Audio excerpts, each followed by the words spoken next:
Halo, assalamualaikum warahmatullahi wabarakatuh. Berjumpa kembali dengan Syauki, pastinya di Training Center Syauki. Kali ini kita akan ada training tentang electronic control. Apa aja sih yang dibahas? Hari ini yang dibahas ada electronic controller, electronic switch, dan juga electronic sensor. Untuk materinya nanti yang lebih detail akan dibuat di video mendatang. Kita ke electronic control dulu. Definisinya, sebenarnya prinsip dasar dari electronic control ini adalah untuk mengatur atau mengendalikan suatu sistem secara otomatis tanpa bantuan manusia secara langsung. Kelebihan electronic control ini adalah menggantikan peran manusia, meningkatkan akurasi, memperkuat kemampuan perulangan, dan mengurangi kegagalan sistem. Menggantikan manusia, apakah nanti tenaga manusia akan digantikan semuanya? Sebenarnya juga tidak. Karena mengingat manusia itu memiliki batas ya. Misalkan akurasi gitu. Itu kalau misalkan hari ini dan besok bisa jadi berbeda. Saat lapar dan saat kenyang pastinya juga beda. Terus kemudian memperkuat kemampuan perulangan. Kadang-kadang manusia itu cepat bosan, cepat ngantuk. Bisa bosan, bisa ngantuk. Sedangkan mesin itu tidak, selama partnya itu masih bagus. Kemudian mengurangi kegagalan sistem. Kadang-kadang ada yang ngajak berbicara, kemudian error pengendaliannya, itu bahaya. Kemudian untuk kekurangannya, dia itu ketergantungan terhadap sumber daya, terutama sumber daya listrik ya.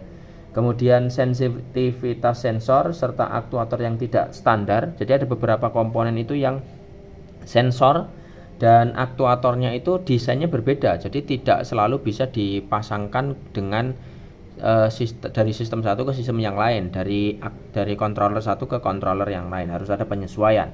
Kemudian dapat dipengaruhi oleh induksi elektromagnetik. Kalau manusia itu dipengaruhi oleh, kalau misalkan diajak bicara atau mungkin lihat lawan jenis yang good looking gitu ya. Jadi kalau listrik itu sebenarnya juga bisa dipengaruhi oleh induksi elektromagnetik. Itu sinyalnya bisa error. Tapi bisa dilindungi, bisa diminimalisir dengan lebih baik ya. Daya tahan komponen lemah terhadap lingkungan. Biasanya sama panas, hujan itu lemah. Kalau manusia itu lebih kuat. Kemudian jenis electronic control yang pertama ada namanya feedback atau closed loop control system. Di mana di sini dia ada pegang ini ya. Di sini ada namanya pengatur. Pengatur itu adalah controller unit, contohnya adalah PLC. Kemudian ada aktuator. Aktuator itu suatu komponen yang digerakkan atau diaktifkan, nonaktif oleh pengaturnya ini. Contohnya motor, solenoid, relay, dan kawan-kawan. Kemudian di sini ada plan atau proses. Ini sistem yang besarnya. Misalkan di sini unit untuk conveyor, unit untuk pompa air, unit untuk misalkan pengaduk adonan dan lain sebagainya. Kemudian ada namanya sensor. Sensor ini yang nanti akan mendeteksi tentang apa aja ya nanti. Ya banyak sih ada sensor itu. Pembaca perubahan fisika, ada sensor suhu, sensor posisi, sensor level, sensor tekanan, sensor aliran, dan lain sebagainya. Kemudian dari sensor nanti ada pengkondisi sinyal. Ini sebenarnya biasanya satu unit ya. Cuma nanti outputnya itu perlu disesuaikan dari sensor ini sehingga bisa masuk ke pengatur. Jadi namanya closed loop ini putaran tertutup.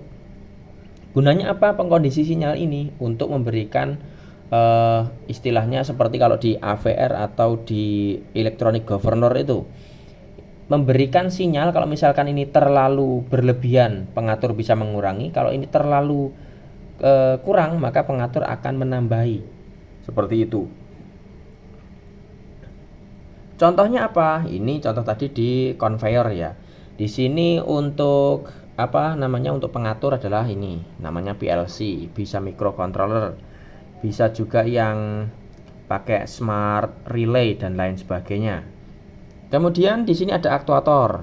Nah, aktuatornya di sini berupa motor servo atau motor stepper, terserah ya. Nanti sistemnya seperti apa.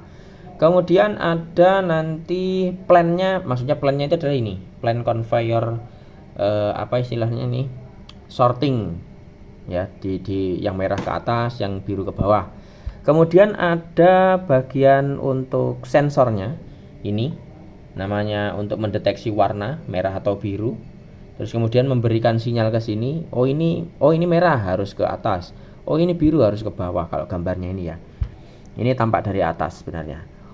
Kemudian ada sistem lagi yang namanya feed forward atau open loop. Nah ini nggak muter, dari pengatur, aktuator, kemudian plan. Pengaturnya contoh PLC bisa juga saklar atau relay dan lain sebagainya. Aktuator ya ini contohnya motor. Plannya suatu mesin, misalkan untuk kipas angin, itu juga termasuk plan dia. Terus kemudian set point itu program circuit controllernya. Contoh di sini, ini program yang paling gampang ya. Pengaturnya ada di sini.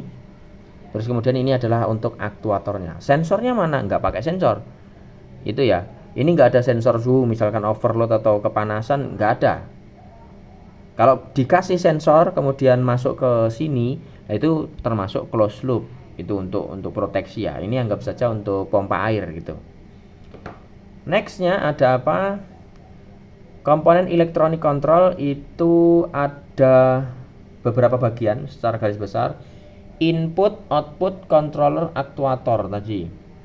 Inputnya ada digital, ada analog, output ada digital dan analog. Controllernya contohnya ada relay control, microcontroller, PLC. Aktuatornya ada motor, solenoid dan juga lampu. Intinya beban listrik ya untuk aktuator. Input adalah data atau informasi yang dibutuhkan oleh suatu sistem untuk selanjutnya diproses sesuai dengan ketentuan yang telah ditentukan. Misalkan kalau saya tekan inputnya ini, nanti motornya jadi mati misalkan. Data ini didapat dari berbagai macam trigger seperti tekanan, sentuhan, suara, suhu, presence, waktu, dan lain-lain. Input memiliki dua jenis, yaitu analog dan input digital. Analog itu seperti volume pada sound, sedangkan untuk digital itu seperti saklar. Ini ya sudah dibocorkan. Input digital bisa disebut input biner, di mana hanya ada dua kemungkinan, contohnya 1 dan 0 atau ya tidak, on dan off. Sinyal biner biasanya dalam bentuk tegangan yang bervariasi ya, tergantung sistem ya. Input digital digunakan untuk memeriksa status dari suatu alat, apakah kondisi on atau off. Untuk sistem tegangan 12 volt, kondisi 0 adalah kondisi off atau biner 0, sedangkan 12 volt adalah kondisi on atau biner 1. Biasanya seperti itu. Tapi ada juga yang dibalik ya.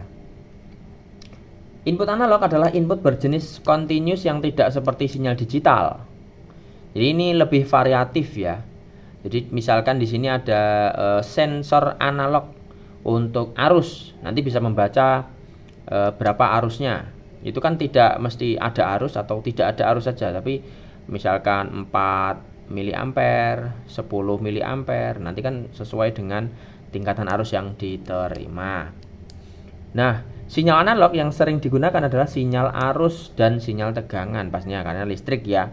Nggak mungkin sinyal analog itu besaran yang lain gitu ya.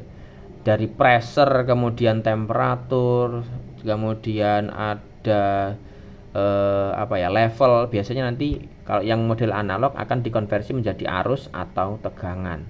Misalkan kondisi 0, levelnya 0, misalkan untuk fuel ya, nanti tegangannya berarti 0. Untuk penuh berarti 10 volt, misalnya seperti itu. Kemudian untuk output, jika input adalah data yang diberikan, maka output adalah data yang dikeluarkan oleh suatu sistem. Output ini yang digunakan untuk mengaktifkan suatu beban listrik untuk menjalankan suatu fungsi pada sebuah mesin. Output suatu electronic controller ada dua juga, yaitu digital dan analog. Output digital ya on dan off. Misalkan saya tekan inputnya itu 1, kemudian outputnya nanti jadi 1. Contohnya untuk menyalakan atau mengaktifkan relay. Output digital dapat digunakan untuk mengoperasikan solenoid, relay, lampu indikator, atau untuk memulai program di perangkat lain. Kemudian untuk output analog adalah output yang continuous. Jadi misalkan ya seperti di sound system lah ya. Saya buka putaran untuk volumenya itu setengah, nanti keluaran speakernya itu juga setengah kemampuannya. Saya putar 1/4, nanti keluarannya juga 1/4 kemampuan dari speakernya itu. Contohnya adalah seperti itu. Jadi kalau misalkan volume itu kita bikin seperti saklar bisa, tapi nanti akan ada dua kemungkinan saja. Mati, suaranya di speaker itu nggak ada, atau paling kenceng. Itu kan kurang nikmat ya kalau didengarkan. Makanya perlu yang namanya seperti volume, bass, treble, seperti itu. Ini untuk output analog. Kemudian pada sistem ini, controller merupakan suatu bagian yang menerima sinyal. Jadi input tadi diterima oleh controller ini, kemudian diolah sesuai program atau rangkaian logika. Setelah input sesuai dengan program, maka controller dapat mengeluarkan output sesuai dengan programnya. Unit ini digunakan untuk mengendalikan banyak input dan output. Terkadang input dan outputnya bisa sedikit, namun programnya rumit atau otomatis sistemnya. Nanti untuk pemrograman PLC insya Allah akan dibuatkan video. Untuk rangkaian relay bisa. Kemudian ada relay control. Sebenarnya ini adalah relay biasa yang jumlah, jenis, dan wiringnya sudah diatur sedemikian rupa. Nah, ini yang Xiaoki bilang tadi. Nanti mungkin ada cara untuk mendesain bagaimana supaya nanti bisa berjalan sesuai dengan keinginan kita. Boleh misalkan ada membutuhkan program ya, nanti disampaikan di kolom komentar. Relay ini biasanya akan diletakkan pada panel yang pada pintu panel juga dipasang indikator dan juga elemen input seperti tombol. Misalkan nih, saya punya program untuk memutar motor ke kanan dan ke kiri, pakai 3 tombol. Putar ke kanan, stop, putar ke kiri. Ya di situ bisa pakai relay seperti ini. Terus kemudian nanti untuk kalau motornya besar ya pakai kontaktor ya, relay yang besar itu ya. Sama aja sih, cuma kemampuan kontaknya yang beda.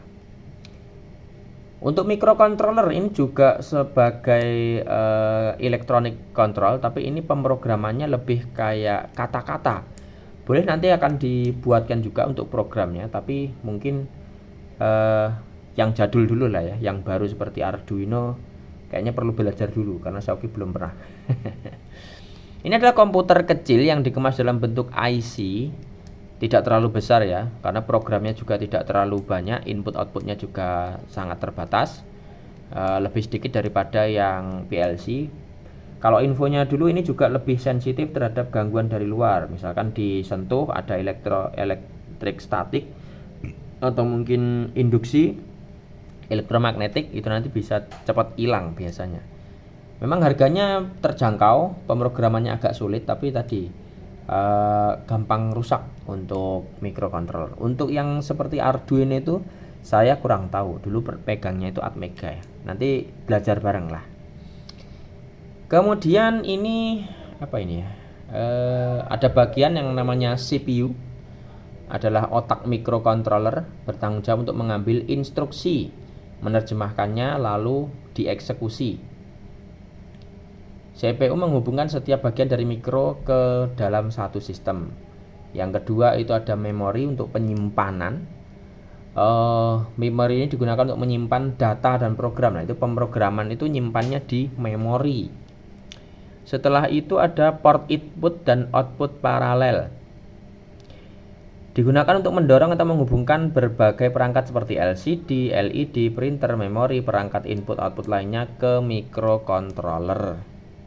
Setelah itu ada port serial, menyediakan berbagai interface antara mikro dengan peripheral lain seperti port paralel.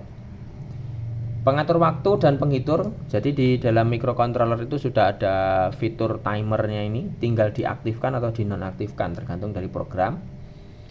Analog to digital converter, untuk mengubah sinyal analog ke bentuk digital. Jadi nanti bisa masuk ke sini untuk sinyal analog. Sinyal analog bisa masuk ke sini, nanti akan diterjemahkan menjadi digital. Kemudian ada DAC, digital to analog converter atau pengkonversi digital ke analog. Nah, ini kebalikannya ya. Tapi kalau dilihat dari sini kayaknya ini output itu. Setelah itu control interrupt, di sini untuk menyediakan interupsi atau penundaan untuk program kerja. Dan blok fungsi, beberapa microcontroller yang hanya dapat digunakan untuk beberapa aplikasi khusus, misalnya sistem robotik. Nah, ini yang jadi favorit Xiaoqi juga, dulu pernah pegang ini. Nggak cuma pegang, program juga pernah ini di sekolah, di kuliah pernah juga. PLC atau Programmable Logic Controller, yaitu suatu sistem atau alat melakukan kontrol dan monitoring suatu kerja atau mesin. Mirip seperti tadi sebenarnya. Fungsi dan cara kerja PLC secara garis besar sama dengan mikro, namun tetap ada beberapa hal pembeda di antara keduanya. Untuk diagram PLC adalah sebagai berikut. Jadi ada khususon modul input, ada modul output, terus kemudian di sini ada power supply, ada CPU, memori yang berisi program dan data. Dan ini biasanya kalau PLC itu modul input dia bisa dijual terpisah. Ini juga bisa terjual terpisah. Nah, berarti di situ bisa nambah dong. Kalau pengalaman saya untuk Simatic S7300 itu bisa nambah modul input, bisa nambah modul output. Untuk PLC yang lain sepertinya juga bisa. Saya belum pernah pegang yang lain ya. Selain yang Siemens sama satunya itu apa? Omron. Kalau Omron itu cuma sekilas saja. Tapi sepertinya juga bisa untuk ekspansi seperti itu. Kemudian ada CPU di sini tadi untuk processing, ada memori untuk ya menyimpan tadi program dan data, input dan output sebagai sumber masukan. Ini nanti bisa inputnya digital, bisa input yang analog ya, tergantung modulnya. Biasanya sendiri-sendiri, ada perbedaannya. Terus power supply pasti butuh. Kalau yang microcontroller tadi ya memang tetap butuh juga gitu. Tapi kalau yang PLC itu biasanya jadi satu unit ya, jadi satu modul.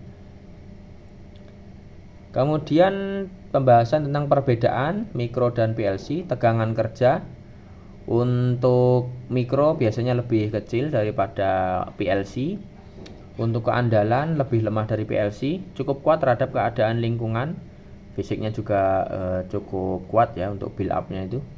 Bahasa program assembly C, lebih ke kode huruf. Kalau untuk PLC itu bisa dalam bentuk grafik. Jadi manusia grafik seperti saya itu paling suka pakai yang namanya PLC. Ya biarpun sekarang sudah menekuni program-program yang ini ya, pakai kode huruf. Itu ternyata asik juga, tapi saya tetap lebih suka yang pakai gambar. Kemudian ada general usage. Untuk mikro itu kebanyakan untuk home usage, kalau yang PLC lebih sering di industrial usage. Biarpun mungkin teman-teman nanti kalau misalkan mau pakai sistem controller, pakai PLC di rumah boleh aja, bisa. Tapi harganya memang bagi kebanyakan orang adalah lebih mahal, jauh lebih mahal biasanya. Kemudian ini untuk pemrograman ya, rangkaian relay itu gambarnya seperti ini.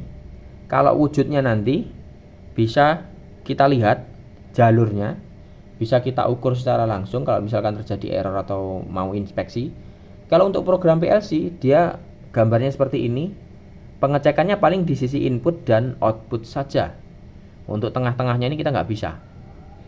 Dan untuk program microcontroller, nah ini indah sekali ya batiknya ini. Bagi yang suka kata-kata, silahkan coba microcontroller. Kalau suka gambar, coba PLC. Yang ini disebutnya ladder. Untuk contoh dari controller modulnya, ini PLC untuk Siemens Simatic S7300.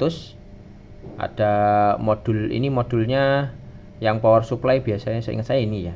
Kemudian ini untuk modul input dan outputnya digital. Ini yang analog, ini yang digital.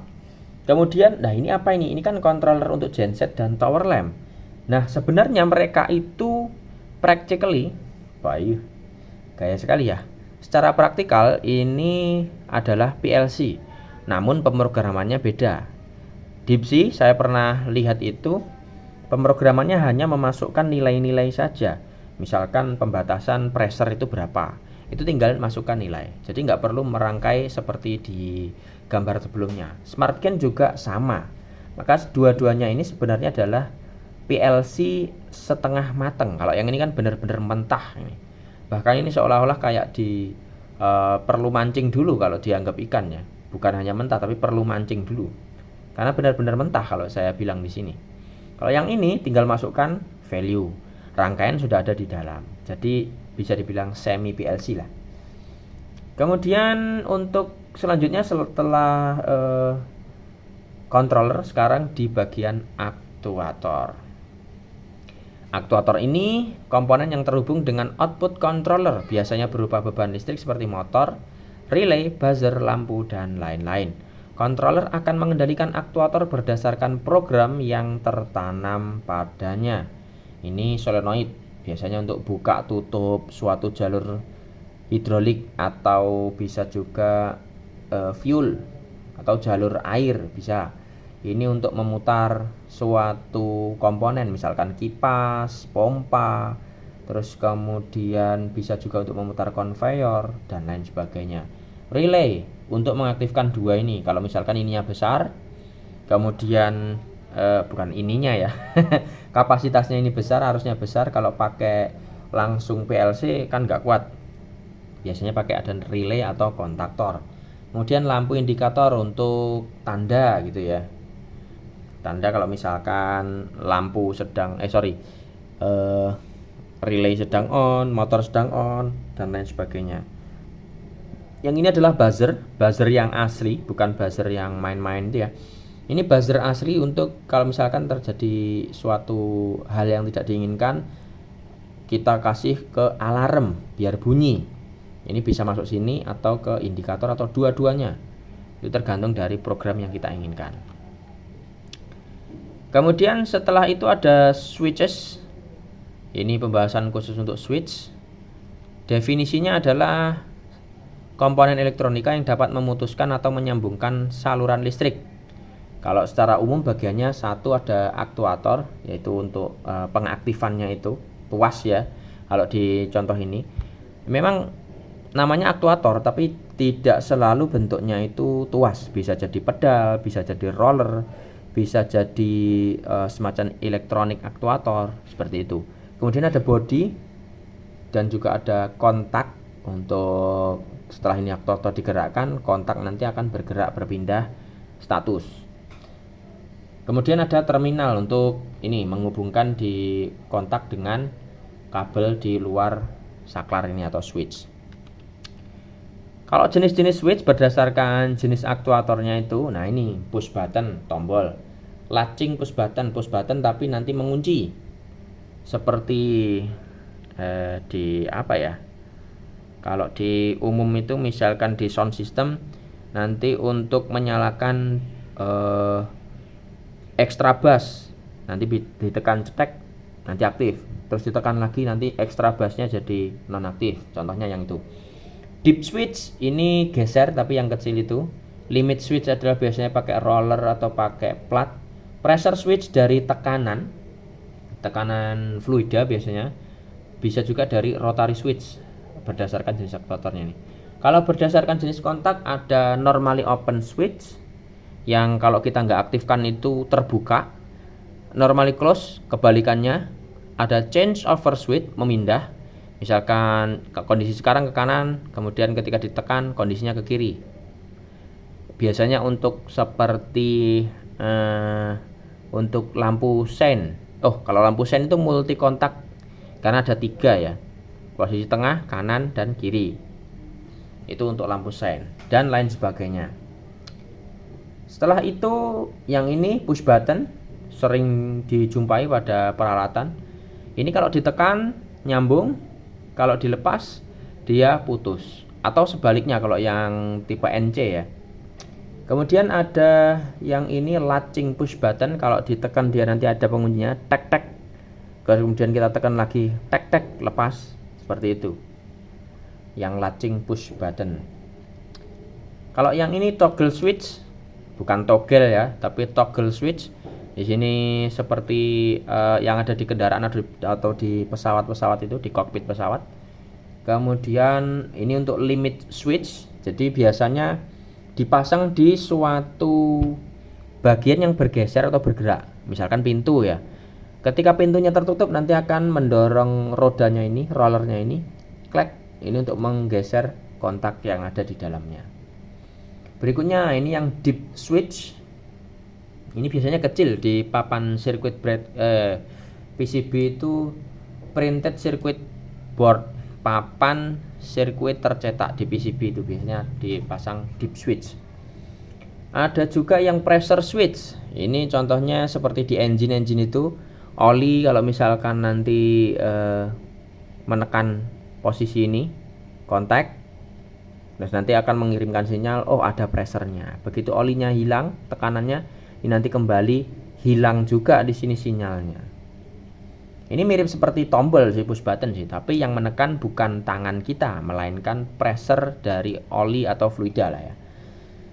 Kemudian ini untuk rotary switch, biasanya untuk selektor, bisa juga nyebutnya selektor switch ya. Ini posisi 0, 1, 2, 3, 4, biasanya untuk memilih kalau mau menampilkan tegangan R, S, T, ini namanya rotary switch atau selektor switch. Ini untuk jenis-jenis switchnya berdasarkan kontak. Normally open berarti awalnya itu terbuka, ketika ditekan tertutup. Kalau yang ini terbalik, simbolnya seperti ini. Change over.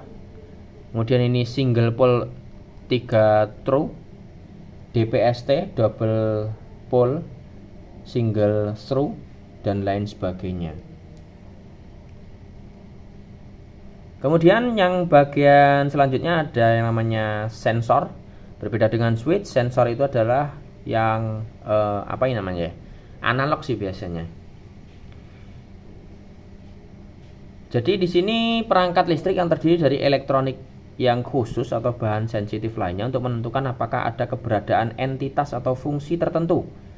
Banyak jenis sensor, detektor, dan transducer tersedia termasuk untuk mendeteksi keberadaan fisik seperti api, logam, kebocoran, level atau gas, dan bahan kimia.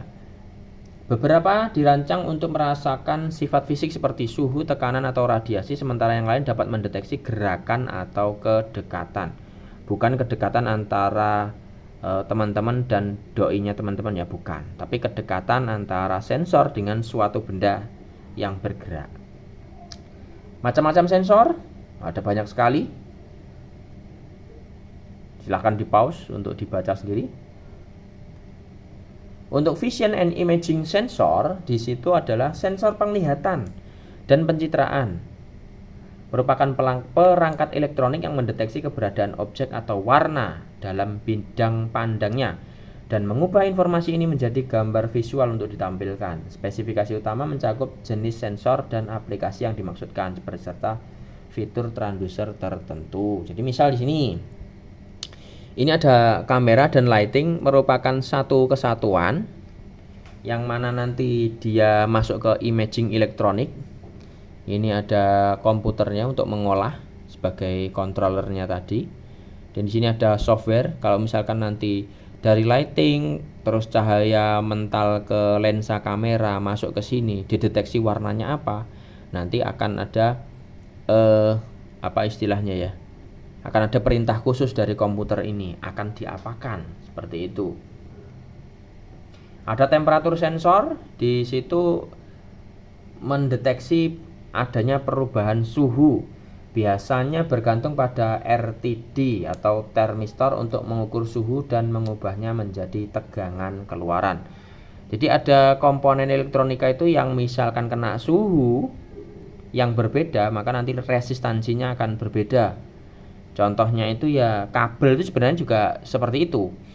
Pada resistansi rendah nanti pada suhu yang rendah resistansinya bisa rendah. Pada suhu yang sangat tinggi resistansinya bisa tinggi. Umumnya semua penghantar itu seperti itu. Contohnya seperti tembaga itu bisa, besi bisa, bahkan yang namanya aluminium ya kalau nggak salah itu. Begitu dikasih suhu ekstrim, sangat dingin, mungkin 0 atau negatif derajat Celcius itu, dia nanti resistansinya bisa sangat mendekati 0 atau bisa dibilang 0 lah ya, karena ada perubahan suhu segitu ekstrimnya, resistansinya jadi berubah. Nah itu. Kemudian ada sensor radiasi. Ini merasakan keberadaan partikel alfa, beta, atau gamma. Nah ini yang orang kimia ini kayaknya yang paham. Saya juga belum tahu ini. Kemudian ada proximity. Nah ini kedekatan atau sentuhan bisa. Adalah perangkat elektronik yang digunakan untuk mendeteksi keberadaan objek terdekat melalui sarana non kontak. Jadi nggak perlu nyentuh. Kalau di tempat kerjanya Shauki itu ada saklar atau tombol proximity seperti ini untuk membuka pintu dari dalam ruang kantor. Itu cuma di gini saja, nggak sampai nempel, itu sudah aktif, pintunya bisa terbuka bagian kuncinya. Seperti itu. Sensor jarak digunakan dalam operasi manufaktur yang tak terhitung jumlahnya untuk mendeteksi keberadaan suku cadang dan komponen mesin. Kalau contohnya di industri yaitu misalkan di konveyor ada part hasil produksi, untuk menghitung misalkan atau untuk sorting bisa pakai ini. Tergantung partnya apa ya.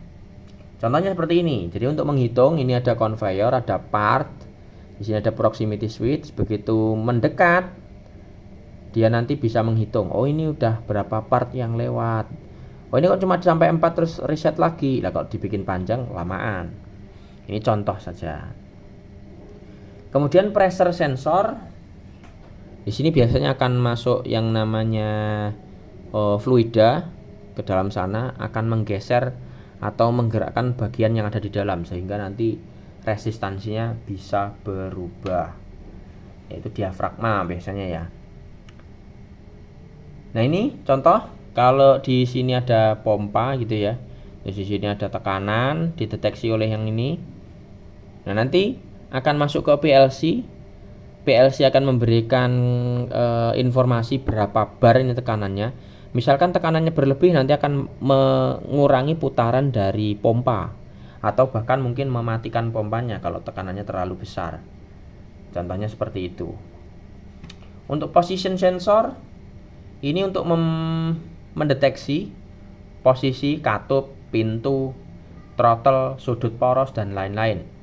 Kalau di ECU itu seperti camshaft dan crankshaft position sensor. Di forklift itu ada namanya untuk mendeteksi posisi steering wheel forklift untuk Komatsu itu ya. Sekalian ngiklan nih. Nah ini contohnya. Di forklift Komatsu itu ada sistem yang membuat roda steering wheel ini kalau kondisi lurus, knopnya ini ada di angka jam 8, maka untuk steeringnya itu nanti lurus kondisinya, untuk jalan lurus. Seperti di mobil juga sama. Nah biasanya kalau misalkan tidak ada sensor ini, begitu kita putar terus nanti bisa bablas ininya. Kadang knopnya itu di posisi angka 12 baru lurus dan lain sebagainya. Nah ini untuk kegunaan di kendaraan atau di alat angkut. Kemudian untuk photoelectric sensor ini merasakan objek yang lewat dalam bidang deteksi mereka, meskipun mereka juga mampu mendeteksi warna, kebersihan dan lokasi jika diperlukan. Sensor ini bergantung pada pengukuran perubahan cahaya yang mereka pancarkan menggunakan emitor penerima. Jadi ini biasanya ngasih cahaya, ada pantulannya, terus kemudian harusnya kalau nggak ada yang menghalangi nanti kembali ke sini. Anggapannya di situ adalah 0.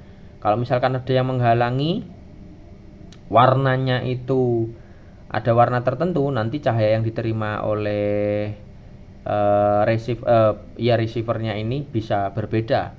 Otomatis sinyalnya nanti akan berbeda yang masuk ke dalam controller. Perintahnya nanti bisa berbeda. Berikutnya ada particle sensor. Adalah perangkat elektronik yang digunakan untuk merasakan debu dan partikulat udara lainnya dan memasok sinyal ke input perangkat kontrol atau display. Sensor partikel umum digunakan dalam pemantauan bin dan baghouse. Jadi ini ada kipasnya untuk menghisap udara yang ada di situ. Terus di situ nanti dari debu, partikel akan dideteksi di dalamnya. Kayaknya sih saya belum pernah bongkar ya. Kemungkinan di dalamnya itu ada semacam apa ya, untuk pemancar cahaya. Kalau debunya itu ada banyak nempel di suatu area, nanti dihitungnya di udara ini terlalu banyak debu. Ini hipotesis saya ya. Nanti coba dikoreksi kalau misalkan tidak tepat. Untuk motion sensor, ini adalah sensor gerakan. Biasanya kalau yang lazim kita ketahui itu ada namanya PIR, pasif infrared, seperti itu. Contohnya di sini pintu otomatis yang ketika ada manusia mau lewat nanti pintunya terbuka, itu pakai pasif infrared salah satunya. Informasinya tubuh manusia itu memancarkan gelombang inframerah yang nanti bisa dibaca oleh PIR. Saya pernah ke customer itu di suatu perusahaan, lampunya itu saklarnya pakai pasif infrared. Jadi ketika tidak ada yang di ruangan tertentu, ruangannya itu lampunya mati semua. Begitu ada yang masuk bergerak, makhluk hidup terutama manusia ya, nanti terdeteksi oleh sensor, lampunya akan nyala. Saya pernah masuk ke musolanya seperti itu. Begitu melakukan sholat terus diam pas berdiri, kemudian pas duduk tahiyat atau pas setelah sholat, itu nanti biasanya lampunya mati kalau settingan waktunya itu cepat. Oke, kemudian untuk berikutnya ada metal sensor, sensor logam. Ini biasanya ada berkaitan dengan induksi nanti, induksi elektromagnetik. Kegunaannya untuk apa? Contoh di sini. Kalau misalkan untuk sorting, anggaplah yang hijau ini dia mengandung logam yang cukup banyak. Kemudian yang kuning itu adalah yang pas atau yang standar. Nanti akan terdeteksi, kemudian kalau ada aktuatornya di sini, ini programnya untuk menyingkirkan yang terlalu banyak logamnya. Misal seperti itu ya, ini untuk contoh. Kemudian ada level sensor, ini biasanya untuk mengukur level suatu material di dalam suatu wadah. Contohnya fuel, oli, terus kemudian ada di tandon air itu, di toren air bisa. Nah ini salah satu contohnya, dia seperti menggunakan ultrasonik atau apa untuk memancarkan gelombang. Kalau dia itu kondisi habis, itu kan nanti kirim dan kembalinya butuh waktu yang lama. Kalau dia itu hampir penuh, kirim dan kembali sinyalnya ini lebih cepat. Jadi itu yang menjadi perbedaan levelnya. Kita bisa bahas nanti untuk materi selanjutnya. Kemudian sensor kebocoran, perangkat elektronik yang digunakan untuk mengidentifikasi atau memantau pembuangan cairan atau gas yang tidak diinginkan. Ini sensor kebocoran di bagian ini. Ada sensor humidity atau kelembaban. Jadi kalau lembab nanti udara itu bisa berkurang resistansinya, nanti akan dideteksi oleh sensor ini. Kemudian ada gas atau chemical sensor. Nanti kalau misalkan ada bahan kimia yang diterima oleh sensornya ini nanti akan bisa merubah besaran listrik yang dikirim ke controller atau transducer.